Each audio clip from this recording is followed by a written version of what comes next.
मैं सब तो ज्यादा मैं शुक्रिया अदा करे सा मीडिया वालों दे जेड़े ई औखे मुश्किल हालात दे विच हर मजलूम दा आवाज बन के आयन मौके ते मतलब यानी कि पुज वेंदन वडी इन्हां दी मेहरबानी। मेरा समाज नाल ताल्लुकात मैं समाज ते गहरी नजर रखेंदा।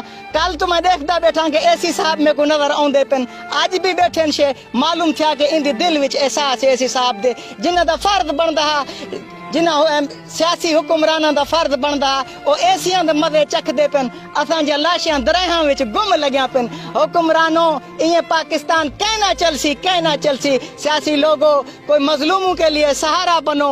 आज हर जगह ते क्यामत सुगरा लगी पई है। सुबह को 15 जनाजे थी गए, अञा कुछ बे जनाजे माशके थींदे पेन। कुछ लाशां दी तलाश है, कुछ लाशां आवन वालन। हर जगह दे विच यानी कि मातम लगा पे, लेकिन सियासी हुक्मरान नजर नहीं आउंदे पेन। अल्लाह उन्हां को हदायत देवे। बाकी मेरी ए आखिरी में अर्ज करसा, पाकिस्तान विच मजलूम गरीब पैदा ना थीवे तो बेहतर गाल है। ए पाकिस्तान दी जगह गरीबें वास्ते रहन दी कहीं नहीं, क्योंकि गरीबें दी बुद्धण वाला कोई कोनी है। बहु पसमंदा इलाका है। न हालांकि कल कोई न डॉक्टर पहुंच गया है। ये सब तो ज्यादा यानी कि सिंध एरिया भी नजदीक है और पंजाब भी नजदीक है, कश्मीर भी नजदीक है। सिर्फ इंसानियत दा नाता जोड़ के सारे गद अगर सियासी लीडर गद थी वजन आई हो सकते कि मत कहीं दी जान बच सके।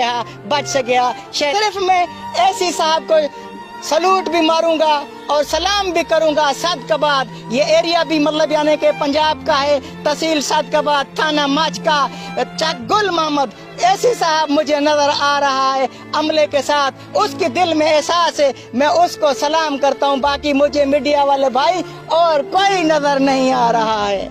मेहरबानी।